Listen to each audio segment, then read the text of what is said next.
Hello friends, welcome back to my channel রান্না মানে ভালোবাসা। আমগুলো দেখেই বুঝতে পারছেন আজকে কি রেসিপিটা হতে আমি শেয়ার করতে যাচ্ছি। আজকে আমি বানাবো একদম আম পোড়ার শরবত। একদম ঘরোয়া পদ্ধতি বানাচ্ছি। তো আমি আমগুলো উনানে পুড়িয়ে নিয়েছি, দেখতেই পেয়েছেন আপনারা। তো আমের কাঠটা আমি এখন মিক্সিতে দিয়ে দিয়েছি। দিয়ে এখানে আমি চিনি অ্যাড করছি, পুদিনা পাতা, লেবু, কয়েকটা পুদিনা পাতা দিয়ে দিচ্ছি। এবার এখানে জিরের গুঁড়োটা দিচ্ছি।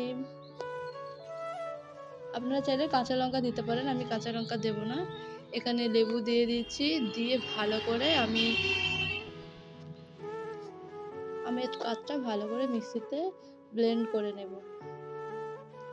তো ব্লেন্ড করা হয়ে গেছে। এখন আমি এটা একটা পাত্রে ঢেলে নেব। তার আগে বলি, আমি গ্লাসটা একটু ডেকোরেট করব বলে এখানে লবণ আর লঙ্কার গুঁড়ো নিয়েছি, আর গ্লাসের কানায় একটু লেবু দিয়ে দিচ্ছি যাতে এটা ভালো মতো গ্লাসের গায়ে মানে কানাটায় লেগে যায়, আমার ডেকোরেটটা সুন্দর হয়। দেখুন কিভাবে করছি। তো আমার ডেকোরেটটা খুব সুন্দরও হয়েছিল। দেখুন আমার ডেকোরেটটা কেমন হয়েছে, অবশ্যই কমেন্টে জানাবেন কেমন হলো। তো এখানে ঠান্ডা পানি নিয়ে নিয়েছি। ঠান্ডা পানিতে এবার আমের পেস্টটা দিয়ে দেব। দিয়ে এখানে একটু লঙ্কার গুঁড়ো দিয়ে নাড়িয়ে চাড়িয়ে নেব।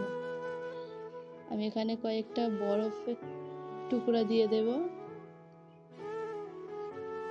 দিয়ে এখন আমি আম পোড়ার শরবতটা আপনাদের সঙ্গে শেয়ার করছি। দেখুন কেমন হয়েছে আমার শরবতটা। আশা করি আপনাদের ভিডিওটা ভালো লাগবে।